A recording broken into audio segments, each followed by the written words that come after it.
Hey, parents, and welcome to literally week 4 of our back to school. Our back to school workshop. Super duper excited about our time together. I am. Just trying to get my position in right. Let's see. There you go. I'm super excited about our time together. Let's go ahead and get into it. Now, if you're seeing this a little early, it's okay. You will have it, right? Because I'm going to travel a little bit. It's Father's Day weekend, and I just want to make sure that you have this, and I don't want you waiting on me for week 4, okay? So if you're getting it a little early, all is well, okay? Everything is good. So let's go ahead and get into it. We're in our book. We are in our book, the Take Charge book. If for some reason you're just tuning into this workshop in week 4, I want you to go grab this book. Okay. You should be able to get it in my comments or in my description. And I want you to go grab this book, especially if your grade K through 5 child is struggling academically. This book is for you. Okay. This book is for you because you're going to need this as well for this book workshop. Okay. Uh, Everything that I'm teaching is going to come from this actual workbook. And so let's get into it. All right. Go with me to page 22. Page 22. You're on chapter 5. We're on chapter 5. So page 22 is where we're going to start today. All right. Um, we're going to be on page 22. And our chapter opens up with the shift that I want you all to know.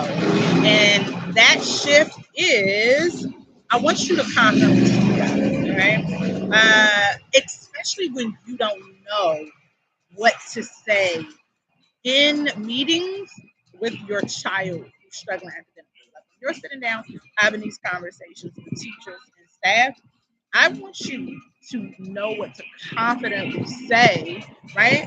So that you can help your child and really get the support that you need, okay? And in this workshop, I'm going to be teaching you what to say as well. Let's get into it. There's an excerpt in this book, and I think it's like it would pretty much be the third paragraph, if you will. It would be that third line. Line. So if I'm looking at it like this, 1, 2, 3. So go here. It says, or you could just like follow along or listen to me as you're taking notes. If your child isn't doing well, right, and if your child isn't doing well, and you, right, aren't confidently speaking up, right, you don't want to be seen. You don't want to be seen as the angry parent. Okay? You don't want to be seen as the angry parent. Remember, I don't know if you saw the description that I did um, just yesterday. I was talking about a lot of the frustration that parents feel or the judgment that they feel when they enter into these meetings because for some parents they don't want to feel judged, right? When they don't know what to say during this meetings. They can feel like intimidated, right? And one of the things I want you to remember is if your child isn't doing well, right? Um, I don't know. This is a typo. I didn't even realize this is here. If your child isn't doing well, and it says confidently speak up. It says if your child isn't doing well, it's not a typo. Confidently speak up, and here is why. I don't want you to be seen as the angry parent, right? Because yelling, fighting, getting mad, wanting to beat the teachers up is not going to get you results. It will only cause them to ignore you and call the police. Okay? But staying silent will absolutely hurt your child. If you don't speak up, your child will not get tested, right? In the way that they should to see what their learning disabilities are, if they have them, or no learning challenges are, if they have them, right? You'll never see their grades improve. But when you aren't speaking up, it is a great chance that you won't see your child's grades improve. And even worse, your child might copy your silence. As you're quiet, they'll stay quiet and not ask for help. when they're struggling academically. And so I wanted to point those points out to you. When I say, I really want you to learn how to confidently speak up when you're in these school meetings, it's because there's great risk when you don't, right? You don't get that support that you need if your child is struggling, right? You don't get them, you're not able to speak up and somebody say, hey, you know what? We're going to get them tested. Because there are certain laws, right? I'm no behavior coach, but there are certain laws that school systems have to abide by, or the staff has to abide by. When a parent says, hey, I think I want to get my child tested, they have a certain amount of days to get that done, right? Or they're absolutely out of compliance of what they're supposed to be doing. And it can cause great risk for the school, and not just for the school, for the child, for not getting services or just being seen, just to be seen if they need services, because they may not need it, right? But the minute that a parent asks whether they need it or not in the long run, it is now the school's responsibility. But when you don't speak up, right, their grades probably are going to stay the same. So if they were struggling with comprehension this year, right, and they're going to first, fourth grade, they're probably going to struggle with more comprehension, and it's going to become harder, right? The words get a little thicker, right? The paragraphs get longer, the books get thicker. They're probably going to struggle, and I don't want that for your child, okay? And so that's why I'm begging of you, right, to confidently speak up. Confidently speak up on your child's behalf when your child is struggling, right? You don't have to know, like, you don't have to know every word to say. You definitely don't have to be perfect, but you do, right, have to speak up, right? And I want you to know what to say. I want you to know what to say because there's benefits, right, in speaking up. Of course, that testing we were talking about, you will start to see, like, is this something that my child even needs, right?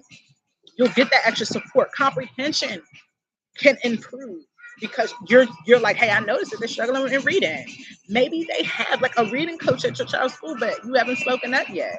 And this could save your child like a lot of embarrassment. It could save your child a lot of shame, right? With their peers and just growing in general in education when you speak up. And so I want you to make sure that you are speaking up and speaking up confidently, not as the angry parent, but confidently. Now, you ask, well, how do I do that? Because you have the book, you have from A to Z how to do it. Okay? Do me a favor. Go with me to your book exercise on page 22. I said we were on 22. We were on 21. Go to page 22. Because you have the book, right? You get the book, the workbook along with it, right? And I give you 3 steps that I encourage you to do, right? And this is how you confidently speak up. Number 1, the first thing you're going to do is you're going to go and speak up. You're going to talk about where your child is academically. So when you sit in those meetings, you are going to just tell your child's teacher and staff about where your child is academically, what you've seen, okay? What you've seen. I literally give you questions to help you get out on paper like what you've seen. And my girl, my boy, take this to the school meeting. Take this your notes. Take this to the school meeting. Okay? Take this. Don't even have to take extra paper. Like a pencil in this book. Okay? So first thing you're gonna do, you're gonna tell them, hey, this is what I noticed. You're gonna lead. Okay, you're gonna lead the meeting. You're not gonna tell nobody what to do, but you're gonna lead the meeting. And you're gonna say, hey, I appreciate this meeting. Thank you for sitting down with me. I want to share with you what I've seen. And even if you don't have all the words, write down the descriptions of what you've seen with your child, okay? And I give you some questions to help you think about that. And if you don't know something, it's okay. It's okay. Just start with what you know and what you have. Then the second thing you're going to do when you're meeting with school staff is you're going to ask them their input. You're going to ask them, okay, what do you think? Right? What do you think is going to best help my child? What do you think will help me? You want to ask them their input. And I give you some questions there. You want to ask for that input because that might be the answer to how to help your child improve because you're going directly to the people who can often best help your child. Okay? And then lastly, you don't want to stop in that meeting with, okay, now you got me the answer. I don't want to deal with you no more. I want you to build relationships with these people, right? I want you to build relationships with these teachers, these staff. I don't want them to only see you when you need something and you need a meeting, right? Follow up back with them. Send them a gift, a Dunkin' gift card, right? Hey, thank you. I feel a little bit better after the meeting. Build relationships with them. Hey, you mind if I have your work number, or I can check in? Some teachers, staff might give you their cell phone number, right? I'm be like, just text me. Just let me know how they're doing. I'm telling you, the more people you have on your team, the more success your child can have. And so I wanted to share those 3 points with you because I think if you have that, that's you confidently speaking up. Not all of the answers, right? You don't have to have all of the answers, but that is you speaking up. Okay? All right? So that wraps up our workshop for today. I want to end with this. If any of you need one-on-one help, right? You're like, hey, coach, I want you to help me, right? Confidently speak up so I'm prepared when I go into these meetings. I don't mind at all. Just simply email me. I'm going to drop my email here. Simply email me at the Student Success School at gmail.com, and I will be glad to support you and help you so that you know what to say when you get in those meetings so that your child gets that improvement that they need. Okay, I will advocate for you. All right, I love you all so much. We're done for today. Enjoy your Monday, and if you need me, you know where to find me. Bye bye.